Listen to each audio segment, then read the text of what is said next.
কিন্তু আমাদের তো ওই লেভেলের বিশ্বাসই নাই যে হ্যাঁ আমার কাঁধে বাস্তবে দুইজন ফেরেশতা আছে, অথবা এখন বাস্তবে এই মসজিদে ফেরেশতারা অবস্থান করতেছে, অথবা রাসূল সাল্লাল্লাহু আলাইহি ওয়াসাল্লাম বলেছেন জুমার দিন মসজিদের দরজায় ফেরেশতা বসে থাকে এবং যত মানুষ আসতে থাকে তাদের নাম লিখতে থাকে। যখন খতিব মেম্বারে দাঁড়িয়ে যায়, আজান হয়, তখন তারা খাতা বন্ধ করে দিয়ে তারাও মসজিদে খতিবের বক্তব্য শোনার জন্য বসে। এটা শুধু আমরা শুনেছি, কিন্তু বাস্তবে যে এটি ঘটতেছে এই লেভেলের বিশ্বাস নাই। কিন্তু ওই লেভেলের বিশ্বাস যারা সচক্ষে দেখেছে তাদের আছে। যেমন সাহাবীরা, তারা সচক্ষে দেখেছে ফেরেশতাদের সংক্রান্ত যত ঘটনা রাসূলুল্লাহ সাল্লাল্লাহু আলাইহি ওয়াসাল্লামের জীবনে আছে, তার সবগুলোকে যদি এক জায়গায় করা যায় তো অসংখ্য ঘটনা হবে, যা আজকের এই বক্তব্যে বলে শেষ করতে পারবো না। এটা আমাদের বিস্তারিত একটা বই আসতেছে, এমনি দুই একটা ঘটনা ধরে। এরকম একদিন বৈঠকে এরকমই মানুষ, মদিনা তো অত বড় শহর নয়, আজও ছোট শহর, সেই দিন তো আরো ছোট ছিল। তো একজন অপরিচিত মানুষ আসলো, তো এত ছোট শহর, আর এটা তো আজকের সফর নয় যে আমি আব্দুল্লাহ ঢাকা থেকে সৈয়দপুর বিমানে আসলাম, ওইটা তো এই যুগের সফর নয়। তখন সফর মানে মরুভূমির ধুলাবালির মধ্যে সফর।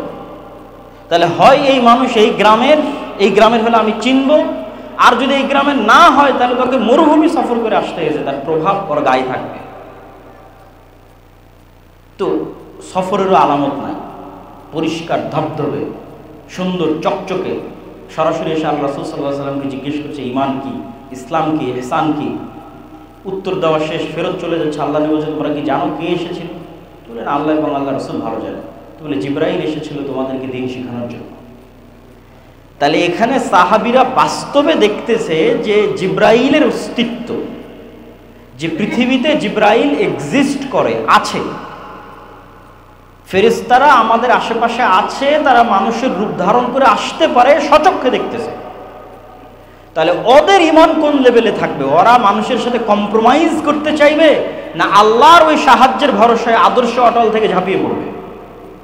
ওরা তো দেখেছে রাসূল সাল্লাল্লাহু আলাইহি ওয়াসাল্লামের সাথে বদরের যুদ্ধে, উহুদের যুদ্ধে, খন্দকের যুদ্ধে কিভাবে ফেরেশতা নেমে আসতো।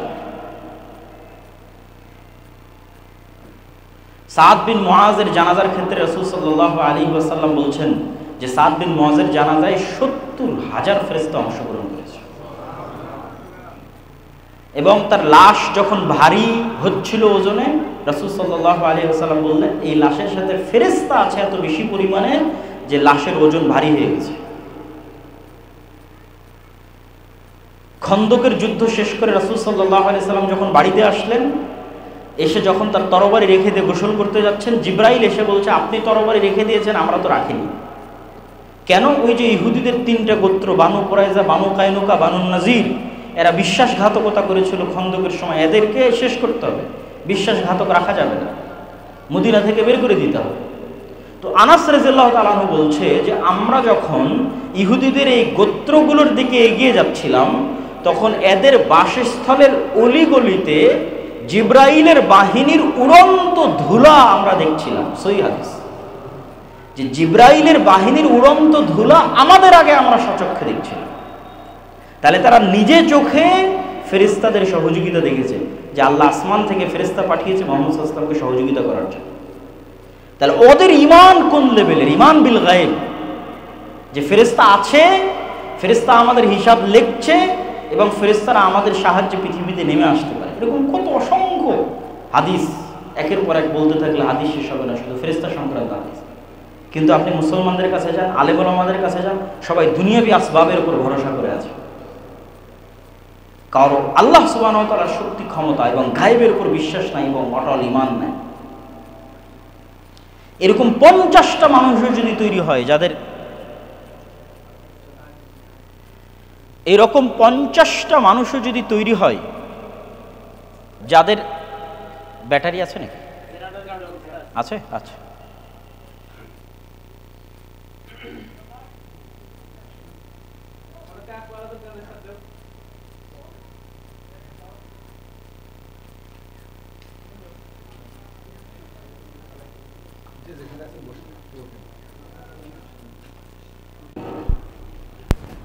আমরা বলছিলাম ঈমান বিল গায়বের উপর ইয়াকিনের স্তরে বিশ্বাস আছে,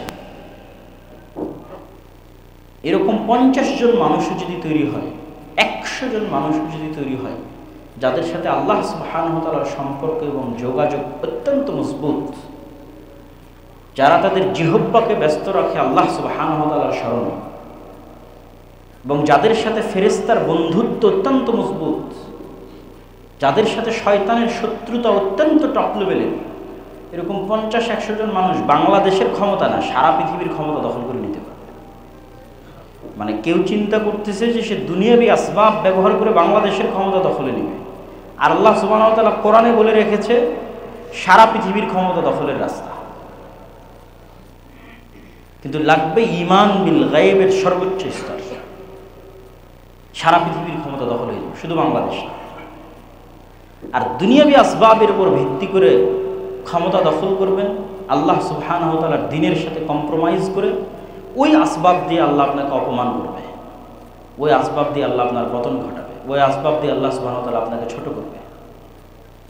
এটা আল্লাহ সুবহানাহু ওয়া তাআলার নিয়ম। মানুষ যখন আল্লাহ ব্যতীত অন্য কাউকে বেশি ভালোবাসে, ইবনুল কাইয়িম রাহিমাহুল্লাহ বলছেন, ওইটা দিয়ে আল্লাহ সুবহানাহু ওয়া তাআলা ওকে কষ্ট দেয়। মনে করেন কোনো একজন মেয়েকে আপনি আল্লাহর চেয়ে বেশি ভালোবেসেছেন, ওই মেয়ে আপনাকে এমন ছেঁকা দেওয়া দিবে, ওইটা দিয়ে আল্লাহ সুবহানাহু ওয়া তাআলা আপনাকে কষ্ট দেবে।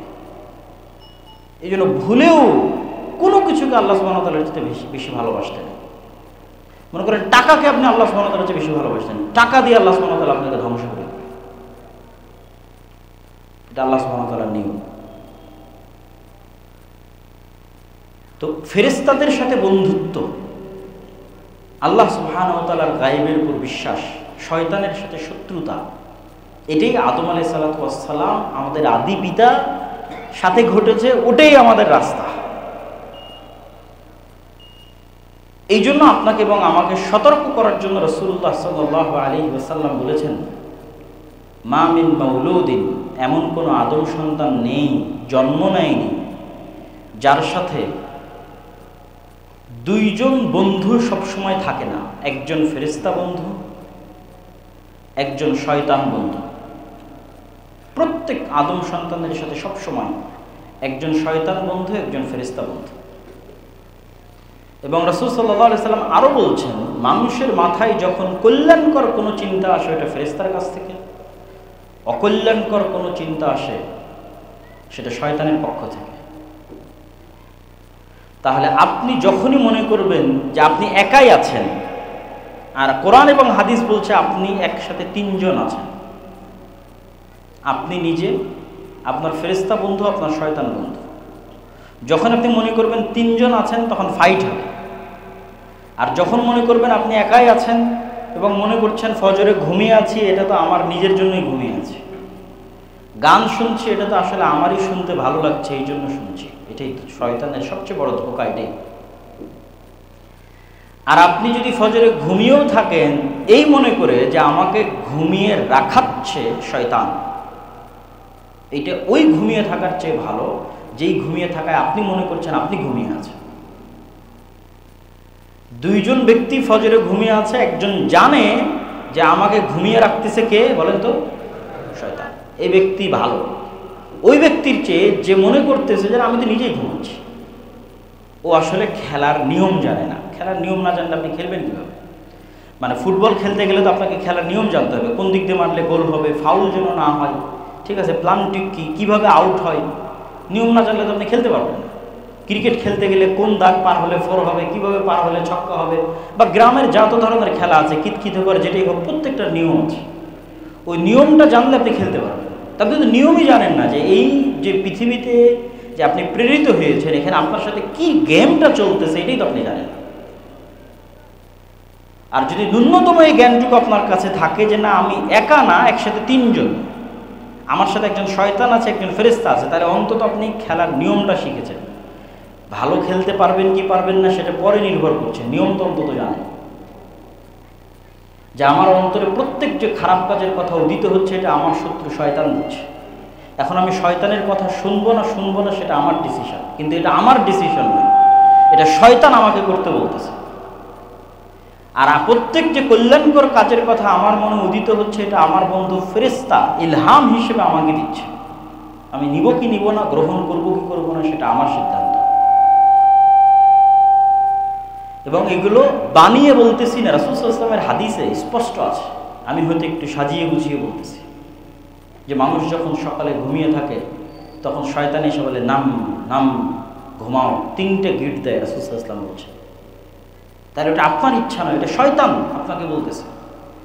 এবং আপনি যদি ইন প্র্যাকটিক্যাল লাইফ শয়তানের অস্তিত্ব এবং ফেরেশতার অস্তিত্ব পরীক্ষা করে দেখতে চান, যে আমি বাস্তব জীবনে আজকে আব্দুল্লাহ বিন আব্দুর রাজ্জাকের বক্তব্য পরীক্ষা করতে চাই যে হ্যাঁ শয়তান আছে আর হ্যাঁ ফেরেশতা আছে, তাহলে অসংখ্য পরীক্ষা আছে। 2টা পরীক্ষা আজকে আপনাদের দিয়ে যাই। আর যখন এই রাস্তায় চলা শুরু করবেন তখন অটোমেটিক আপনি আরো ভালো জ্ঞান অর্জন করবেন, আরো ভালো শিখতে জানবেন। প্রথম পরীক্ষা, শয়তান আছে, তার অস্তিত্ব। আপনি খুব ভালো প্রস্তুতি নিয়ে উজু করে, গোসল করে, নতুন জামা কাপড় গায়ে দিয়ে, নিরিবিলি ঘরে দরজা জানলা লাগিয়ে, যেখানে কোনো ডিস্টার্ব নাই, এরকম জায়গায় 2 রাকাত সালাত আদায়ের প্রস্তুতি নেবেন। যেই 2 রাকাত সালাত আদায়ে দুনিয়ার কোনো কথা আপনার মাথায় আসবে না, শুধু আল্লাহর কথাই স্মরণে থাকবে। এই যে এত লম্বা প্রস্তুতি নিয়েছেন, নিজের নাফসের উপর কন্ট্রোল রাখতেছেন, কোনো ডিস্টার্ব নাই, মোবাইল নাই, আওয়াজ নাই, সাউন্ড নাই, কিচ্ছু নাই, সালাত শুরু করেছেন, 2 মিনিট যেতে না যেতেই 2 মিনিট যেতে না যেতেই আপনি দেখবেন যে আপনার মন আল্লাহ সুবহানাহু ওয়া তাআলার স্মরণ ব্যতীত কোনো দুনিয়াবি স্মরণে লেগে গেছে, অথচ আপনি বুঝতেই পারেননি, আপনার অজান্তে। মানে যদি আপনার জানতে হতো তাহলে আমি বুঝতাম যে না, শয়তান নাই।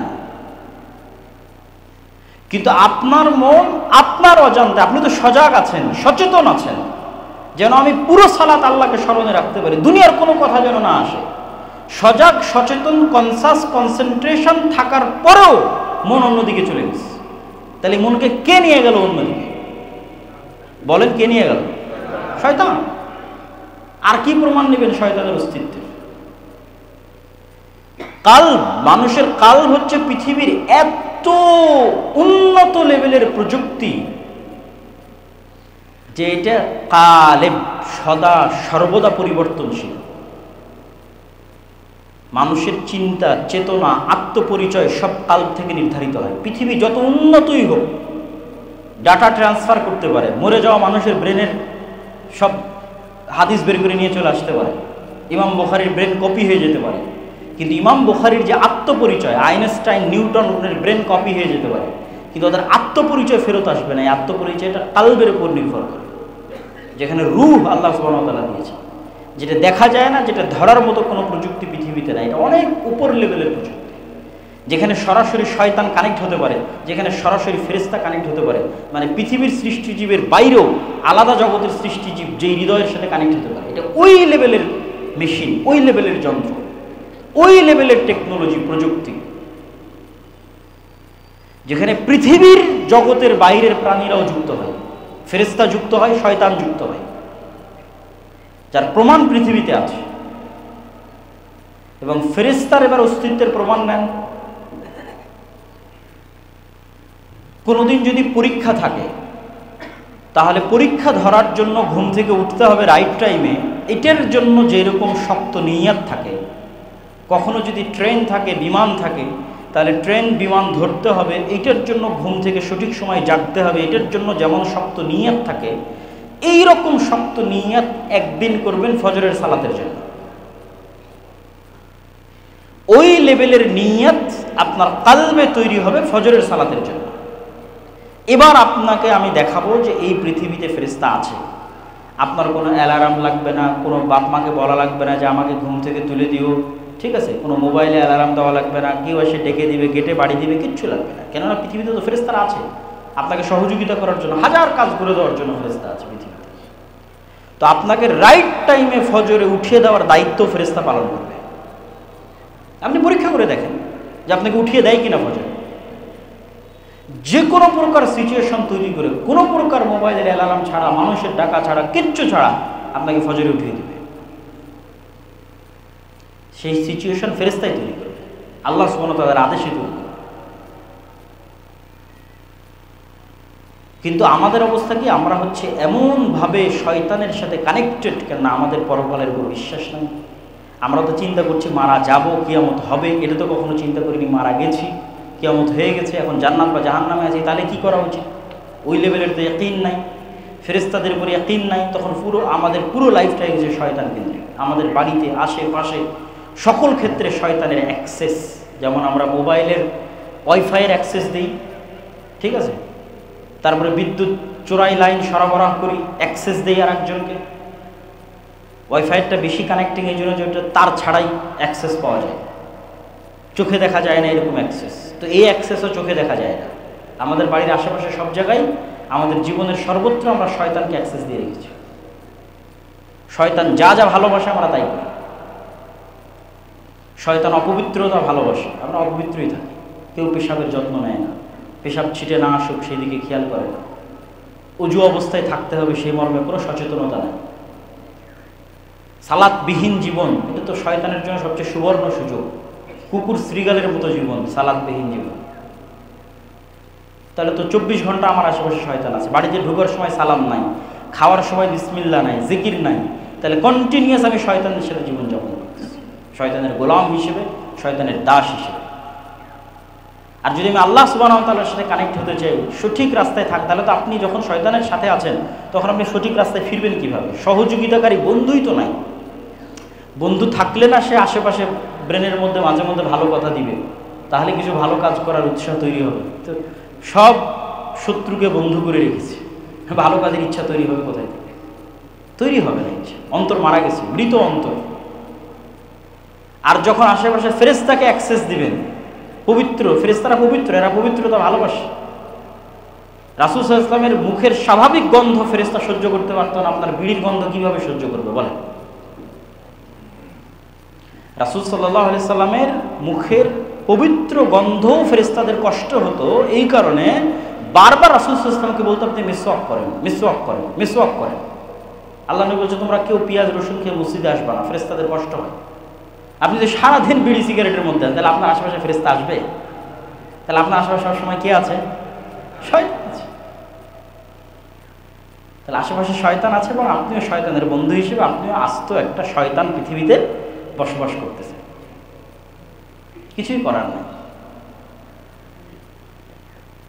আর যখন আপনি পবিত্র থাকবেন, সালাত আদায় করবেন, জিকির 24 ঘন্টার যে পরিবর্ধনের উপর আল্লাহ সুবহানাহু ওয়া তাআলা জিকির দিয়েছে। বাড়িতে ঢুকলে, বাড়ি থেকে বের হলে, গাড়িতে উঠলে, মসজিদে ঢুকলে, মসজিদ থেকে বের হলে, টয়লেটে প্রবেশ করলে, টয়লেট থেকে বের হলে, এগুলো প্রত্যেকটা তো আসলে শয়তানের বিরুদ্ধে এক একটা অস্ত্র, যুদ্ধাস্ত্র। যখন ওগুলো সবসময় আপনি ইউজ করবেন তখন আপনার আশেপাশে সবসময় ফেরেশতা থাকবে, বাড়িতে রহমতের ফেরেশতারা থাকবে। এমনি আপনার ভালো কাজের মন তৈরি হবে, সালাত আদায় করতে মন চাইবে, কোরআন তেলাওয়াত করতে মন চাইবে। আর সবসময় শয়তান থাকলে বছরও কোনোদিন কোরআন পড়া হবে না। শয়তানের অস্তিত্বের আর একটা প্রমাণ হচ্ছে কোরআন। কোরআন পড়ার আগে আল্লাহ বলছে আউযু বিল্লাহি মিনাশ শাইতানির রাজিম, শয়তান থেকে বাঁচতে চাও।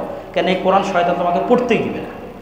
আপনি ফেসবুক চালান, ঘন্টার পর ঘন্টা চালাতে পারবেন। মুভি দেখেন, নাটক দেখেন, চায়ের স্টলে বসে টিভি দেখেন, ঘন্টার পর ঘন্টা দেখতে পারবেন। আসেন 5 মিনিট কোরআন পড়ে, ধৈর্য ধরে রাখতে পারবেন। কেন? শয়তান কন্টিনিউয়াস, আপনার উপর শয়তানের প্রভাব এবং কন্ট্রোল সর্বোচ্চ পর্যায়ে আছে। সম্মানিত উপস্থিতি, গায়েবের প্রতি ঈমান মজবুত করা এবং পৃথিবীতে যে আমরা অবস্থান করছি এই পৃথিবীর অস্তিত্বটা পরকালের নিশ্চয়তার সাথে তুলনা করা এবং পৃথিবীতে আসলে খেলাটা কিভাবে চলতেছে শয়তান এবং ফেরেশতার অস্তিত্বের মাধ্যমে এটা অনুধাবন করা এবং সে অনুযায়ী আল্লাহ সুবহানাহু ওয়া তাআলার উপর আস্থা এবং বিশ্বাস রেখে ভালো বন্ধুদের একটা হচ্ছে ফেরেশতা, তাদের আরও নিকটবর্তী হওয়া, আল্লাহ সুবহানাহু ওয়া তাআলার আরও নিকটবর্তী হওয়া, এই রাস্তাগুলো অবলম্বনের মাধ্যমে ঈমান বিল গায়েবকে ইয়াকিনের স্তরে নিয়ে গেলে আপনার মধ্যে যে শক্তি, যে সামর্থ্য, যে নেতৃত্ব, যে প্রভাব তৈরি হবে, এটা শুধু বাংলাদেশ বিজয় করে ক্ষান্ত হবে না, বরং সমগ্র পৃথিবী বিজয় করতে পারবে। আল্লাহ সুবহানাহু ওয়া তাআলা আমাদেরকে সেই তৌফিক এবং সেই সুযোগ দান করুক। আল্লাহুম্মা আমিন। এবং আমাদের সবার অন্তরে নূর। আল্লাহুম্মা জাআল ফি কলবি নূরা, রাসূল সাল্লাল্লাহু আলাইহি ওয়াসাল্লাম দোয়া করতেন। ফেরেশতারা হচ্ছে নূরের তৈরি, এবং আল্লাহ রাসূল সাল্লাল্লাহু আলাইহি ওয়াসাল্লাম দোয়া করতেন যে আল্লাহ আমার অন্তরে নূর দেন, আমার কানে নূর দেন, আমার চোখে নূর দেন, উপরে দেন, নিচে দেন, ডানে দেন, বামে দেন, সর্বত্র নূর তৈরি করে দেন। সৎ আমল নূর তৈরি করে, এবং কিয়ামতের মাঠে এবং কবরে এই নূরগুলো আপনি দেখতে পাবেন, যে নূর আপনি দুনিয়াতে সংগ্রহ করেছেন সৎ আমলের মাধ্যমে, জিকিরের মাধ্যমে। আল্লাহ সুবহানাহু ওয়া তাআলা আমাদের অন্তরে সেই নূর তৈরি করার তৌফিক দান করুন, আল্লাহুম্মা আমিন।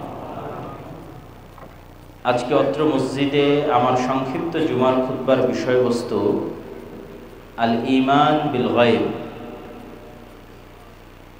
অদৃশ্যের উপর বিশ্বাস স্থাপন। আল্লাহ সুবহানাহু ওয়া তাআলা পবিত্র কোরআন মাজিদে একদম শুরুতেই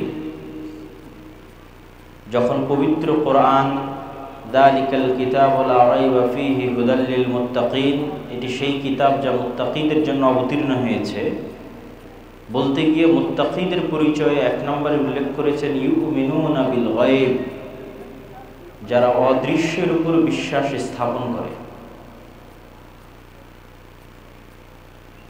আমার সংক্ষিপ্ত বিশ্লেষণে মনে হয়েছে অধিকাংশ মুসলমান শুধু মুখে ঈমান আনার কথা বলে, কিন্তু প্রকৃত অর্থে কেউই অদৃশ্যের উপর ইয়াকিন, অদৃশ্যের যে 6টি বিষয়ের উপর ঈমান রাখার কথা বলা হয়েছে, ইয়াকিনের কথা বলা হয়েছে, সেই ইয়াকিন অধিকাংশ মুসলমানের নাই। ইয়াকিন এমন এক স্তর যা বাস্তবে চোখে দেখার যে বিশ্বাস, সেটিকে বলা হয় ইয়াকিনের স্তর।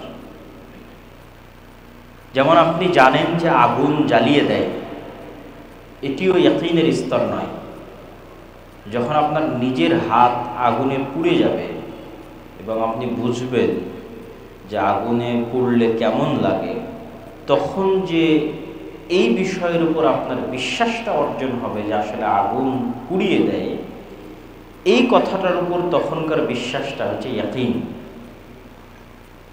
আপনি জানেন মক্কা মদিনা আছে, লন্ডন আছে, আমেরিকা আছে, কিন্তু কোনোদিন নিজে চোখে দেখেননি। বিশেষ করে যখন অডিও ভিডিও ছিল না, তখনকার যুগের কথা যদি বলি, তো আপনার বিশ্বাস ইয়াকিনের স্তরে পৌঁছে যাবে যখন আপনি নিজে চোখে যাবেন এবং দেখবেন, তখন যে বিশ্বাস সেটি ইয়াকিন। তো অদৃশ্যের বিষয়গুলোর প্রতি আল্লাহ সুবহানাহু ওয়া তাআলা এমন বিশ্বাসের কথা বলছেন, যেমন বিশ্বাস যেন মানুষ দেখে ফেলেছে অথবা হয়ে গেছে। হয়ে যাওয়া ঘটনার উপর, চোখের সামনে ঘটা ঘটনার উপর মানুষের যেমন বিশ্বাস থাকে,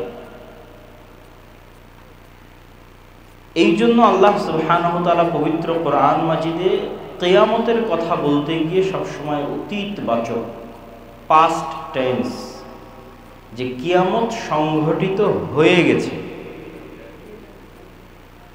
এই ধরনের বাক্য এবং শব্দ ব্যবহার করেছে। মৃত্যু হয়ে গেছে, কেননা ভবিষ্যতের একটা ঘটনার বিষয়ে সন্দেহ থাকে। যে যেমন গত 16 বছর যে সরকার ছিল, মানুষ বলতো হ্যাঁ পড়তে পারে, এই পড়বে, এই বিদায় নিবে, কিন্তু এটা সন্দেহযুক্ত। আর এখন নিশ্চিত যে চলে গেছে নাই, এই চলে গেছে নাই এটা কতটা সত্য, আর চলে যাবে থাকবে না ওইটা কতটা সত্য, দুটির মধ্যে অনেক পার্থক্য। তো মানুষ যদি এইভাবে মনে করে যে আমি একদিন মারা যাব, তাহলে এটা কোরআনের আলোকে বা ঈমান বিল গায়েবের যেই স্তরে বিশ্বাস দরকার সেই স্তরের বিশ্বাস না। তাহলে মানুষের কোন স্তরের বিশ্বাস লাগবে? যে আমি মারা গেছি, কিয়ামত হবে, এই স্তরের বিশ্বাসে কোনো কাজ হবে না।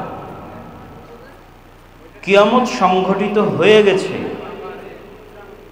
এই স্তরের বিশ্বাস দরকার। এবং এগুলো অবাস্তব নয়। আপনি যদি এখন বসে কল্পনা করেন যে 2025, 26, 27 এভাবে গুনতে গুনতে 2099, তারপরে 2100। তো 2100 সালের পৃথিবীতে আমরা আজকে এখানে যারা বসে আছি কেউই নাই। এটাই সত্য যে পৃথিবীতে যখন 2100 সাল আসবে তখন আমাদের যে গড় আয়ু, আমরা যারা এখানে আজকে উপস্থিত আছি তারা তখন কেউ নাই। তাহলে আমরা কি মারা গেছি। এবং এইরকমই কোনো এক সময় কিয়ামত সংঘটিত হবে, বিচার হবে, জান্নাত জাহান্নামের ফায়সালা হবে। মানুষকে ওই লেভেলের কল্পনা করতে হবে যে হ্যাঁ, কিয়ামত হয়ে গেছে, বিচার সম্পন্ন হয়ে গেছে, আল্লাহ সুবহানাহু ওয়া তাআলা জান্নাত এবং জাহান্নামের ফায়সালা শুনিয়ে দিয়েছেন, এবং আমি এখন হয় জান্নাতে আছি না হয় জাহান্নামে আছি। এটা হলো মানুষের এমন একটা ঠিকানা যার পরে আর হবে বলে কিছু নাই, তার আগ পর্যন্ত সব হয়ে গেছে। তো আপনি যদি কল্পনা করেন যে আল্লাহ সুবহানাহু ওয়া তাআলার দয়ায় আপনি এবং আমি জান্নাতে চলে গেছি, অতীত কল্পনা, মৃত্যু হয়ে গেছে, কবর সম্পূর্ণ হয়েছে, কিয়ামত সংঘটিত হয়ে গেছে, বিচার সম্পূর্ণ হয়ে গেছে, আমি এবং আপনি এখন জান্নাতে আছি, জান্নাতে চলে গেছি। তারপরেও জান্নাতের যে স্তরভেদ, জান্নাতের যে ফ্যাসিলিটি, যে সুযোগ সুবিধা, দুনিয়ার সুযোগ সুবিধার সাথে জান্নাতের সুযোগ সুবিধার আসমান এবং জমিন পার্থক্য। যেমন দুনিয়াতে একটা মসজিদে আমরা গেলাম যেখানে এসি আছে, এই মসজিদে আসলাম এখানে এসি নাই, এটা দুনিয়ার সুযোগ সুবিধার পার্থক্য। দুনিয়াতে আর একটা মসজিদে যাব যেখানে ফ্যানও নাই, বিদ্যুৎও নাই, কারেন্টও নাই। দুনিয়ারই একটা মসজিদে যাব যেখানে হয়তো টাইলস আছে, এমন টাইলস যা রোদেও ঠান্ডা থাকে। এগুলো দুনিয়াবি সুযোগ সুবিধাগত পার্থক্য। এর চাইতে বড় পার্থক্য তৈরি হবে জান্নাতে। দুনিয়ার পার্থক্য দেখে মানুষের যতটুকু আফসোস হয় যে ওর বাড়িতে এসি আছে আমার বাড়িতে নাই, ওর বাড়িতে কারেন্ট আছে আমার বাড়িতে নাই, ওর বাড়িতে ফ্রিজ আছে আমার বাড়িতে নাই, এই দুনিয়াবি সামান্য সুযোগ সুবিধা থেকে মানুষের মধ্যে যে আফসোস তৈরি হয়, জান্নাতের সুযোগ সুবিধার পার্থক্য এত বেশি যে ওখানকার আফসোসের মাত্রা হবে আরও বেশি। আমি জাহান্নামের কথা বলতেছি না, জান্নাতে যাওয়ার পর যে আফসোস হবে জান্নাতের সুযোগ সুবিধার পার্থক্যের কারণে। আমাদেরকে যদি সর্বনিম্ন স্তরের জান্নাতও দেওয়া হয় তাহলে তার প্রশস্ততা আসমান এবং জমিনের সমান, তথা একজন ব্যক্তির রাজত্বই থাকবে আসমান এবং জমিনের সমান। এই 1-2 কাঠা নয়, সমগ্র পৃথিবী আল্লাহ সুবহানাহু ওয়া তাআলা তাকে দিয়ে দেবেন। কিন্তু তারপরও আফসোস, একটা সুবিধাগত পার্থক্য বলি, যে জান্নাতের একটা ফ্যাসিলিটিগত পার্থক্য। যারা জান্নাতের সর্বোচ্চ স্তরে আছে তারা হয়তো এমনও স্তরে কেউ আছে যে সব সময় আল্লাহ সুবহানাহু ওয়া তাআলাকে দেখছে, এমনও স্তরে কেউ আছে যে হয়তো 1 সপ্তাহে দেখছে, কেউ হয়তো 1 মাসে দেখছে। আর আমরা হয়তো এমন সর্বনিম্ন স্তরে আছি যেখানে মাসকে মাস, বছরকে বছর পার হয়ে গেলেও আল্লাহ সুবহানাহু ওয়া তাআলার সাক্ষাৎ হয় না, দেখা হয় না। শুধু এই একটা সুযোগ সুবিধাগত পার্থক্য জান্নাতীদের হৃদয়ে যেই পরিমাণ আফসোস তৈরি করবে, এটা আমি জাহান্নামীদের হৃদয়ের আফসোস বলছি না,